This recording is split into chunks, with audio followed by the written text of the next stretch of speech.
हिंसा नहीं करना तो आज भी नहीं करना, कल भी नहीं करना, कभी नहीं करना। चोरी नहीं करना तो आज भी नहीं, कल भी नहीं, कभी भी नहीं। व्यभिचार नहीं करना, झूठ नहीं बोलना, नशा पदार्थ सेवन नहीं करना तो आज भी नहीं करना, कल भी नहीं करना, कभी नहीं करना। ये निरंतर पालन होना चाहिए। हाँ, आज बुद्ध विहार आए, पांडे जी की तरफ से हमने स्वागत है आप सभी का। आप लोग देख रहे हैं बुद्धा's टीचिंग चैनल और हम यहाँ महाकारुणिक तथागत बुद्ध और उनके शिक्षाओं के विषय में चर्चा करते हैं।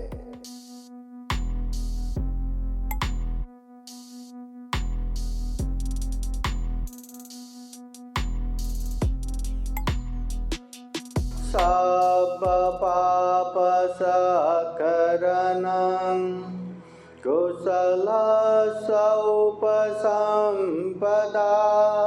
सच्चित परियोदपनं एतं बुद्धानुशासनं।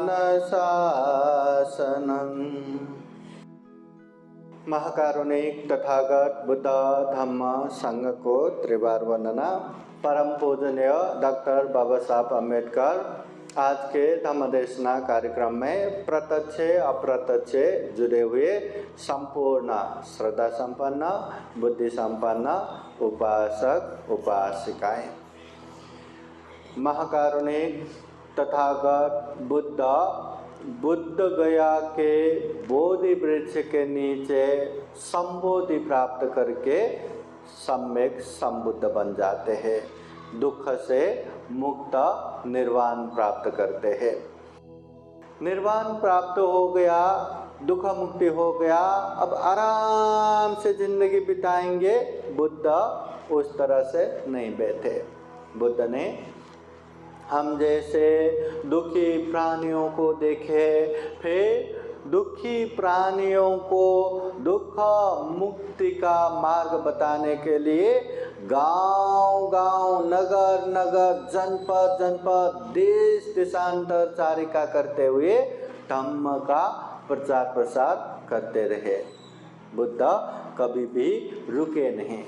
हाँ, तो धम्म देशना के क्रम में कभी कभी ऐसे लोग भी मिल जाता है, जैसे थोड़ा सा एक गाथा भी सुन लिया, पांडे जी समझ में आए करके पूरा ज्ञान प्राप्त करने वाले, दुख मुक्ति के मार्ग फल प्राप्त करने वाले कोई ऐसे लोग भी आते हैं कि जो गाथा उसको थोड़ा सा व्याख्या करके, वर्णन करके बताने के बाद समझ में आते हैं, ज्ञान प्राप्त करते हैं। कोई उसको अनेक तरह से उदाहरण दे के समझाने के बाद समझ में आते हैं, और कोई तो प्रति प्रश्न उसको ही प्रश्न करते समझाने के बाद समझ में आते हैं, ज्ञान प्राप्त करते हैं। जो व्यक्ति पहले ही पारमिता पूर्ण करके बैठे हैं, जिसने 10 पारमिता पूर्ण करके बैठे हैं, बुद्ध के सत्संग में आते ही, भगवान बुद्ध के उपदेश सुनते ही बस एक कारण मिल गया, वो लोग दुख मुक्त हो जाते थे, दुख मुक्ति का मार्ग फल प्राप्त करते थे।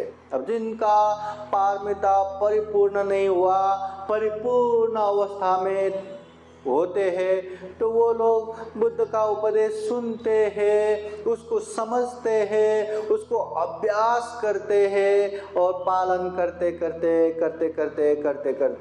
दुख मुक्त हो जाते थे। तो भगवान बुद्ध का उपदेश केवल सुनने सुनाने मात्र में सीमित नहीं है। भगवान बुद्ध का उपदेश धम्म देशना का आयोजना कर रहे, हम सुन रहे हैं, दूसरों को सुना रहे, बस संपला हो गया, ऐसा धम्म नहीं है। भगवान बुद्ध का उपदेश सुनना ये तो पहला स्टेज है, पहला लेवल, उसके बाद शुरू होता है आगे का।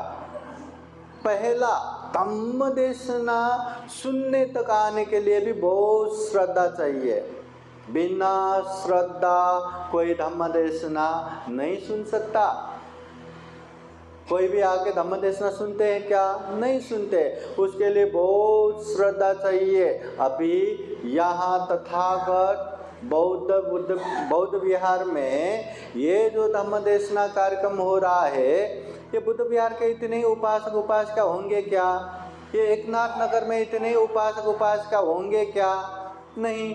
तो धम्म देशना हो रहा है बोले तो कितने लोग आना चाहिए, परंतु धम्म देशना तक पहुंचने के लिए भी खूब श्रद्धा चाहिए, खूब विश्वास चाहिए बुद्ध धम्म संघ के प्रति। जो व्यक्ति के ऊपर बुद्ध धम्म संघ के प्रति श्रद्धा रहता है, विश्वास रहता है, वो लोग ही अरे धम्म देशना सुनना तो उत्तम मंगल है, चलो धम्म देशना सुनते हैं। अरे धम्म देशना सुनना तो खूब पुण्य कार्य है, चलो पुण्य कार्य करते हैं। अरे धम्म देशना सुनने से महाकारुणिक तथागत बुद्ध के मानव हित कल्याणकारी उपदेश सुनने को मिलता है, शिक्षा मिलता है, चलो धम्म देशना सुनते हैं। और धम्म देशना सुनने से ही कभी न सुना हुआ अच्छा उपदेश सुनने को मिलता है, चलो सुनते हैं। धम्म देशना सुन भी लिया हो, बार बार सुनने से हमें याद हो जाएगा, पाठ हो जाएगा, कंठस्थ हो जाएगा, चलो धम्म देशना सुनते हैं। धम्म देशना सुनने से मन में अनेक शंका उपशंका रहता है, डाउट रहता है, संदेह उत्पन्न होता है। ऐसा संदेह भ्रम शंका उपशंका वो भी निवारण हो जाता है, खत्म ही हो जाता है। चलो इसलिए धम्म देशना सुनते हैं। धम्म देशना सुनने से मन में अनेक जो मिथ्या दृष्टि रहता है, मिसअंडरस्टैंडिंग रहता है, गलत धारणा, अंधविश्वास, वो भी खत्म हो जाता है। चलो धम्म देशना सुनते हैं। धम्म देशना सुनने से मन में अच्छे जगह पे श्रद्धा उत्पन्न होके मन प्रसन्न होता है, चलो इसलिए धम्म देशना सुनते हैं। धम्म देशना सुनना पुण्य है, धम्म है, अनेक अनेक लाभ उत्पन्न होता है, इसलिए ये उत्तम मंगल भी है। तो जो व्यक्ति के मन में श्रद्धा है वो लोग धम्म देशना सुनने को जाते हैं। और जिसका श्रद्धा ही नहीं है, घर के बाजू में भी धम्म देशना हुआ हो तो जाओ द्या ना, कशाला जायचं है, घरी बसून ऐकू ना, कार में बैठे बैठे ही सुन लेंगे ना। हाँ, हमें सुनाई देता है। घर के बाजू में बुद्ध विहार हो तो भी नहीं आता। हाँ, न आने के लिए एक नहीं, दो नहीं, सैकड़ों हजारों बहाना मिलेगा, मला ये कारणामुळे जायचं नाही, इतना बारिश हो रहा है, मुझे बारिश में जाने को जमता नहीं, मेरा पैर दर्द होता है, मेरा ये होता है, मेरा वो होता है, मैं बीमार हूँ, मैं बूढ़े हूँ, मुझे जाने नहीं देते, मेरे अपने बच्चे भी जाने को नहीं देते, इतने अंधकार में कहाँ जाने को देता है। हाँ, अनेक अनेक बहाना मिलता है, मगर आने के लिए बस एक ही कारण, मला धम्म देशना ऐकायचं। कशाला? कि धम्म देशना सुनना पुण्य है, धम्म देशना सुनना उत्तम मंगल है, धम्म देशना सुनने से कल्याणकारी होता है, इसलिए धम्म देशना सुनना है। अभी बार बार हम धम्म देशना में कहते आए हैं कि बहुत सारे उपासक उपासिकाएं यहीं तक रुक जाते हैं। बुद्ध विहार जाते हैं, अपने अपने बुद्ध विहार में धम्म का कार्यक्रम आयोजना करते हैं, पांते जी बुलाएंगे, धम्म देशना सुनेंगे, ग्रंथ वाचन करेंगे, अनेक अनेक धम्म देशना सुनने सुनाने का वहीं तक ही सीमित करते हैं। और उसके बाद क्या, हर चीज जानेंगे, अरे ये चार आर्य सत्य है, ये प्रतीति समुत्पाद है, ये त्रिलक्षण है, ये चतुर्ब्रह्म विहार है, ये है वो है, सब जानेंगे, लोगों को भी अच्छे से समझा के बैठेंगे, मगर वहीं तक हम उपासक उपासिका हमारा कर्तव्य यहीं तक रुक जाते हैं। हम बहुत श्रद्धावान बन गए, हम बहुत बड़े उपासक बन गए, बहुत बड़े उपासिका बन गए, हम इतना धम्म का कार्यक्रम आयोजना कर रहे, इतना धम्म देशना सुन रहे, इतने लोगों को धम्म देशना सुना रहे, बस वहीं रुक जाते हैं। परंतु उपासक उपासिकाएं धम्म देशना सुनने मात्र से हम बहुत बड़े उपासक उपासिका बन गए, बहुत ही पुण्यवान बन गए, बहुत ही श्रद्धावान बन गए, ऐसा नहीं होता। धम्म देशना सुनना बोले तो प्रारंभ है। धम्म देशना सुनने से अनेक ज्ञान प्राप्त होता है, और वो ज्ञान प्राप्त होके हम व्यवहार में पालन नहीं करेंगे तो वो ज्ञान का क्या मतलब है, तो ज्ञान का क्या अर्थ है। इसलिए धम्म देशना सुनना तो बुद्ध के अनेक शिक्षा, अनेक ज्ञान हमें प्राप्त करना है, उसके बाद शुरू होता है धम्म का पालन करना। इसलिए बुद्ध बार बार धम्म का उपदेश देते समय स्पष्ट रूप से कहते हैं कि जो मैं धम्म की बातें बताता हूँ तीन तह में बताता हूँ, 3 लेवल में। पहला परियति धम्म, दूसरा प्रतिपत्ति धम्म, तीसरा प्रतिवेद धम्म। परियति धम्म पहला धम्म है, धम्म को अच्छे से जानो समझो। तथागत बुद्ध ने जो धम्म का उपदेश दिया है, जो त्रिपिटक का ज्ञान है, जो जानने की क्षमता है, जो जानने का मौका मिलता है, ज्ञान हासिल करो, जानो समझो, ये पहला धम्म है परियति धम्म। यही धम्म में खत्म नहीं होता, बुद्ध दूसरा धम्म भी बताता है, प्रतिपत्ति धम्म। प्रतिपत्ति धम्म बोले तो जो धम्म हमने अच्छे से जाना समझा, अब उसे पालन करो, अभ्यास करो। वो अभ्यास करना ही प्रतिपत्ति धम्म है। बार बार हम सुनते आते ना, बुद्ध के उपदेश क्या है, सब पाप सकरणं, सभी प्रकार के पाप नहीं करना, हाँ, कुशल से उपसंपदा, कुशल पुण्य कार्य करना, सचित परियोदपनं, अपने चित्त को परिशुद्ध रखना। तो हमने ये उपदेश सुन के पर के हमने अच्छे से जाना कि पाप नहीं करना, पुण्य करना, चित्त परिशुद्ध करना, पाप नहीं करना, पुण्य करना, चित्त परिशुद्ध करना। हम इसको रट्टा मार के बैठेंगे, सुबह शाम दोपहर हर बार सैकड़ों बार इसको रट्टा मारेंगे, परंतु पाप से दूर नहीं हो पाए तो उसका क्या मतलब। पुण्य कार्य हम कर ही नहीं पाए तो उसका क्या मतलब। हाँ, चित्त परिशुद्ध कर ही नहीं पाए तो उसका क्या मतलब, कुछ भी अर्थ नहीं हुआ ना। हाँ, ये तोते जो एकदम वही रिपीट करके बैठता है ना, कुछ समझ में नहीं आता, पालन भी नहीं कर सकता, वैसा ही हो जाता है। इसलिए बुद्ध कहते हैं जो धम्म हम जानते हैं समझते हैं उसे पालन करो, दान देना चाहिए। ये बुद्ध धम्म का सबसे पहला पारमिता है, दान पारमिता। हर उपासक उपासिकाएं, हर इंसान को दान का पारमिता पूर्ण करना चाहिए, दान का अभ्यास करना चाहिए। दान पारमिता पूर्ण करने वाले शील पारमिता, निष्क्रम पारमिता, वीर्य, शांति, प्रज्ञा, सत्य, अधिष्ठान, मैत्री, उपेक्षा, एकदम क्रमिक रूप से दूसरे पारमिता भी पूर्ण करते हैं। जो दान करना चाहिए सिर्फ जानने के लिए, मानने के लिए नहीं, उसको अभ्यास करने के लिए। शील पालन करना चाहिए सिर्फ जानने के लिए, मानने के लिए नहीं, वो अभ्यास करने के लिए है। ध्यान साधना का भी अभ्यास करने के लिए है। धम्म का जितना अभ्यास करेंगे उतना धम्म हमारा रक्षा करेगा, धम्म हमारा कल्याणकारी सिद्ध होगा। इसलिए धम्म हम जिंदगी भर करते रहे, धम्म करके हम धम्म का जीवन भर उसका अभ्यास, मतलब वो पढ़ने पढ़ाने का काम करते रहे, मगर अभ्यास नहीं किया तो वो धम्म हमारा जरा सा भी कल्याण नहीं करता।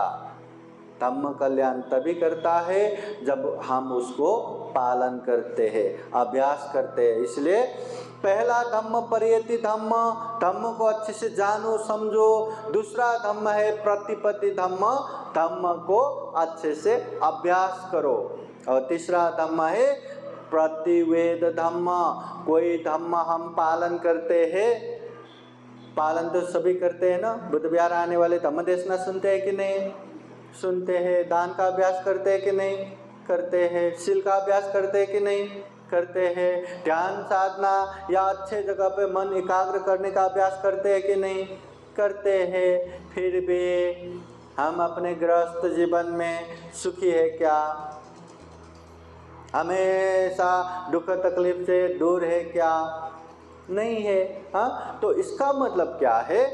ये जो धम्म पालन करना है करके कभी कभी पालन करना नहीं है। उपासक उपासिकाएं, ये धम्म कभी कभी पालन करके बैठना नहीं है, इसको निरंतर अभ्यास करना है। हाँ, दान का अभ्यास करना है बोले तो कभी कभी वर्षावास आने के बाद 1-2 बार दान करेंगे, उसके बाद कभी दान नहीं करेंगे। शील पालन जब जब बुद्ध विहार आएंगे तब तब शील पालन करेंगे, बाकी समय में पालन ही नहीं करेंगे, ऐसा नहीं। हिंसा नहीं करना तो आज भी नहीं करना, कल भी नहीं करना, कभी नहीं करना। चोरी नहीं करना तो आज भी नहीं, कल भी नहीं, कभी भी नहीं।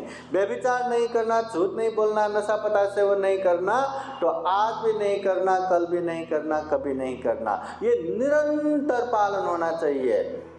हाँ, आज बुद्ध विहार आए, पांते जी की तरफ से हमने क्षमा याचना करके शील प्रार्थना किया, तो आज के दिन हम अच्छे से पालन करेंगे। आज के दिन हिंसा नहीं करेंगे, कल से कर सकते। आज के दिन चोरी नहीं करेंगे, कल से कर सकते। आज के दिन व्यभिचार नहीं करेंगे, कल से कर सकते हैं क्या? आज के दिन झूठ नहीं बोलेंगे, नशा पदार्थ सेवन नहीं करेंगे, कल से कर सकते हैं क्या? नहीं कर सकते। इसलिए धम्म जो पालन करते हैं, जो अभ्यास करते हैं, वो निरंतर पालन करना है, परिपूर्ण रूप से पालन करना है। धम्म परिपूर्ण रूप से पालन करेंगे तो दुख मुक्ति का मार्ग फल भी प्राप्त होता है। श्रोतापति फल, सकिदागामी फल, अनागामी फल, अरहत फल, इसको कहते हैं पतिवेद धम्म। हाँ, तो पहला धम्म को जानो समझो, दूसरा धम्म को खूब अच्छे से अभ्यास करो, तीसरा धम्म को परिपूर्ण रूप से अभ्यास करेंगे तो दुख मुक्ति का मार्ग फल भी प्राप्त होगा। अभी भगवान बुद्ध जो धम्म का उपदेश देते हैं, दुख से दुख मुक्ति तक पहुंचाने वाला ये धम्म का उपदेश देते हैं। इसके बावजूद भी जिंदगी भर हम ये धम्म में पूरा काम करते हैं, ये धम्म का मतलब ये हम बौद्ध करके उसको लेके बैठते हैं, फिर भी जीवन में सुख शांति नहीं है, जीवन में दुख मुक्ति नहीं है। तो कारण क्या है? कहीं हम सुनाने में वहीं तो अटक के नहीं बैठा।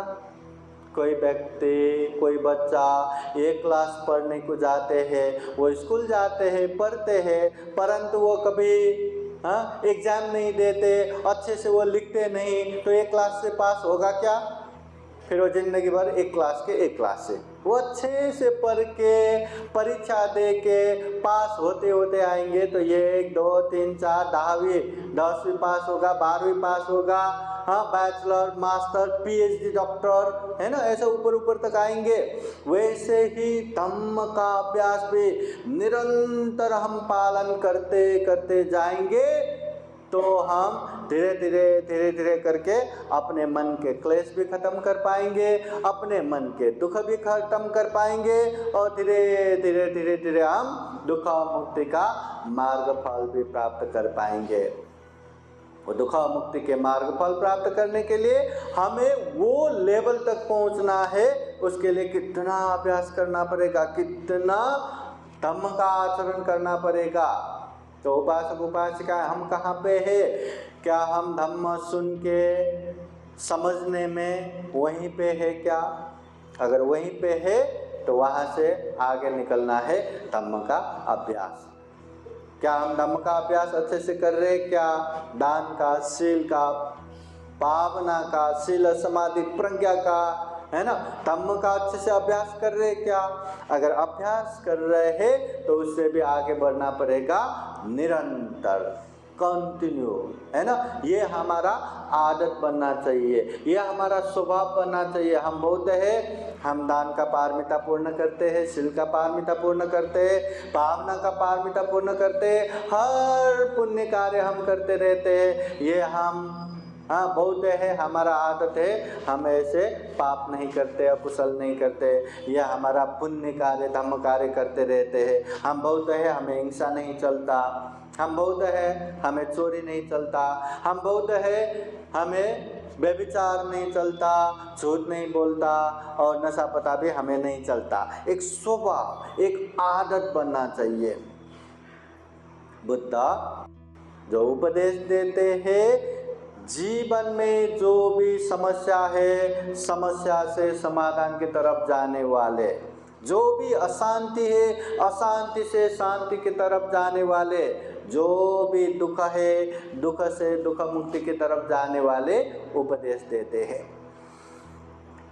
एक समय महाकारुणिक तथागत बुद्ध धम्म का प्रचार प्रसार करते करते गांव नगर घूमते घूमते एक गांव में पहुंचते हैं।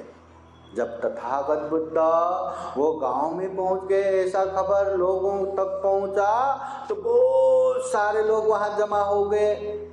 अभी लोग तो जमा होते हैं, कोई तो बुद्ध कैसे होते हैं वो देखने के लिए, कोई तो बुद्ध क्या बताते हैं वो सुनने के लिए, किसी ने तो बुद्ध का दर्शन करना बहुत मंगलकारी है, मंगलदायी है, चलो देखेंगे।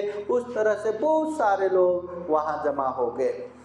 और बहुत सारे लोग जमा होने के बाद उन्हीं लोगों में से कुछ लोग उठ के बुद्ध को हाथ जोड़ के कहते हैं, भगवान इस गांव में बहुत सारे लोग, बहुत सारे धम्म गुरु आते हैं और अपने अपने धम्म का वो लोग व्याख्या करते हैं और हर धम्म के गुरु यही बताते हैं कि हमारा धम्म ही श्रेष्ठ है, हमारा धम्म ही उत्तम है, हमारे शरण में आओगे तो मोक्ष प्राप्त करोगे, अन्यथा महानरक में जाओगे। भगवान हमने तो ये धम्म भी सुना है, वो धम्म भी सुना है, इस धम्म को भी सुना है, उस धम्म को भी सुना है, इस तरह का धम्म भी सुना है, उस तरह का धम्म भी सुना है, सभी धम्म की बातें हमने सुना है और सभी धम्म यही कहते हैं, धम्म गुरु यही कहते हैं, हमारे शरण में आओगे तो मोक्ष प्राप्त करोगे, नहीं तो महानरक जाओगे। तो भगवान हम भ्रमित है कि वास्तव में कौन सा धम्म श्रेष्ठ है, कौन सा धम्म उत्तम है। ये धम्म श्रेष्ठ उत्तम है या वो धम्म श्रेष्ठ उत्तम है, इस तरह का धम्म श्रेष्ठ उत्तम है या उस तरह का धम्म श्रेष्ठ उत्तम है, कौन सा धम्म श्रेष्ठ है उत्तम है, कृपा करके भगवान हमें बताए। अब बुद्ध तो बुद्ध है, सर्वज्ञ है, लोगों को कैसे किस तरह बताने से वो समझ जाएगा और ज्ञान प्राप्त करेगा, उस तरह से बताते हैं। तो उन समय तथागत बुद्ध उन लोगों के मनस्थिति देखते हुए कहते हैं, उपासक उपासिकाएं, अमुक धम्म श्रेष्ठ है, उत्तम है, या अमुक धम्म श्रेष्ठ है, उत्तम है, ये अच्छा है, ये बुरा है, ये चीज मत देखो। दुनिया में धम्म के नाम पे अनगिनत धम्म है और सारे धम्म श्रेष्ठ उत्तम है कि नहीं ये देखते जाएंगे तो पूरा जिंदगी निकल जाएगा। इसलिए बाकी चीजें छोड़ दो, केवल 2 चीजें याद करो। कितने?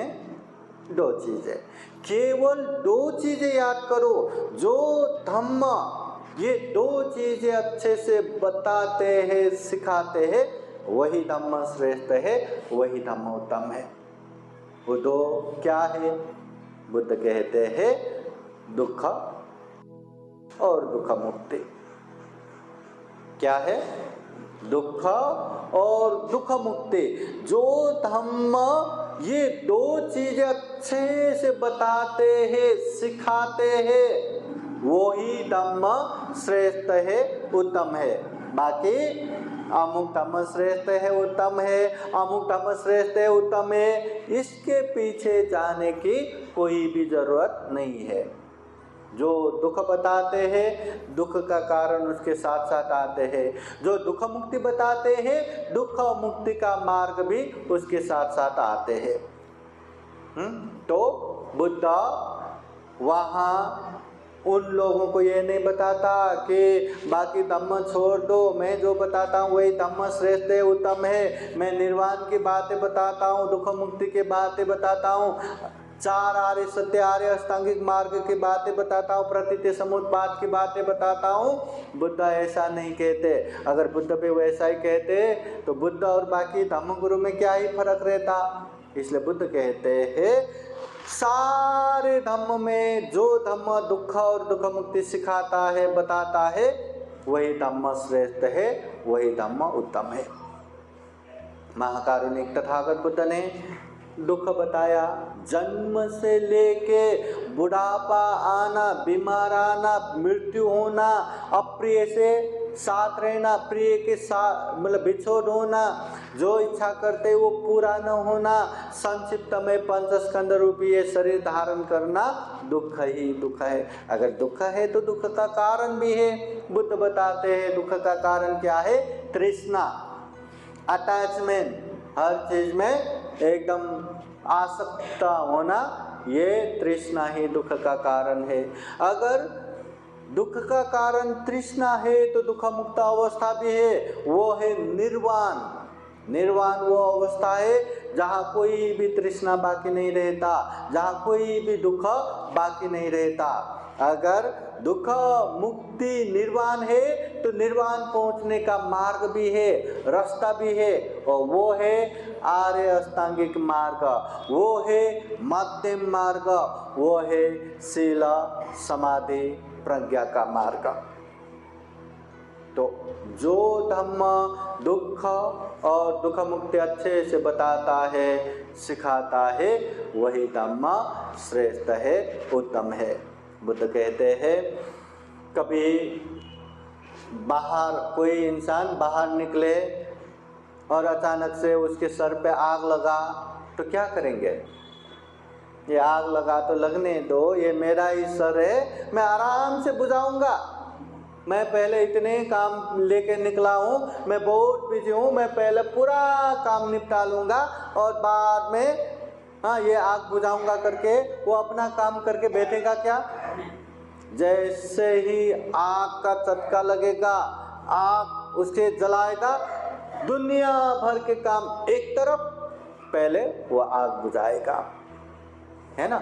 वैसे ही तथागत बुद्ध कहते हैं जर्रा जीर्ण मरण रूपी आग जल रहा है यहाँ, न चाहते हुए भी हम बुढ़ापे की तरफ जा रहे हैं। लोगों को पता ही नहीं हम कितना बुढ़ा हो रहे करके, है ना? कितने समय के बाद जन्म हुए बच्चे भी बड़े बड़े हो गया, तब पता चलता है कि हम भी बुढ़ापे की तरफ भाग रहे।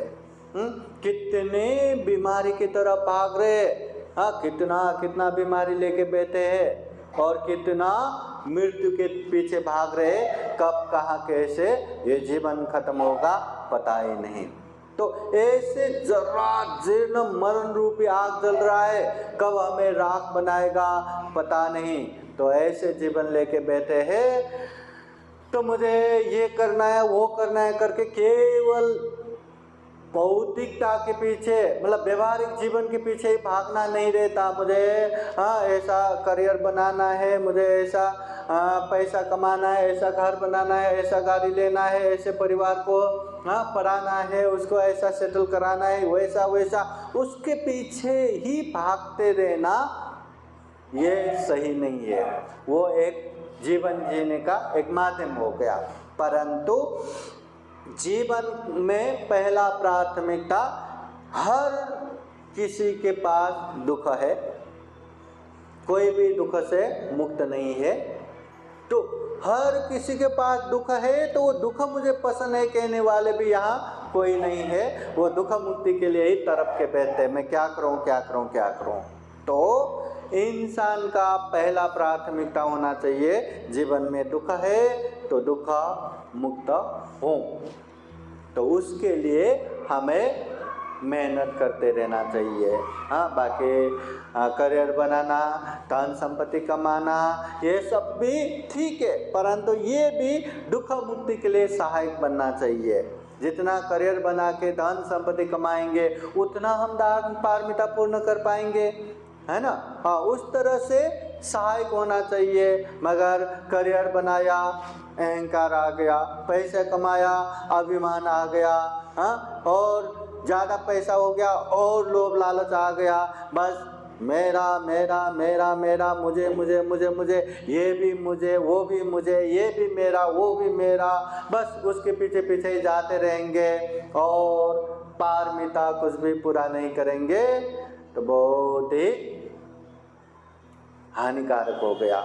हाँ, इतना दुर्लभ जीवन मिला है, इतना अमूल्य जीवन मिला है, और उसमें भी बाबा साहब के पुण्य है, इतना बुद्ध धम्म संघ हमें मिला है। कितना हम पुण्य कर सकते हैं, कितना धम्म कर सकते हैं, ऐसे जीवन मिला है, फिर भी मला ये करायचं, मला ते करायचं, मुझे ये करना वो करना है करके जिंदगी खत्म हो जाता है। हर कोई कहते हैं हाँ रिटायर होने के बाद करता हूँ, अभी मैं बहुत बिजी हूँ। अब रिटायर होने के बाद भी ये उपासिका देखो, रिटायर बहुत सारे यहाँ रिटायर उपासक उपासिका है, क्या वो पूर्णतः सारे के सारे छोड़ के धम्म में ही आगे बढ़ रहे? क्या संभव है? क्या नहीं है। इसलिए जितना जैसा जिस तरह से मौका मिलता है पारमिता पूर्ण करते करते जाना चाहिए।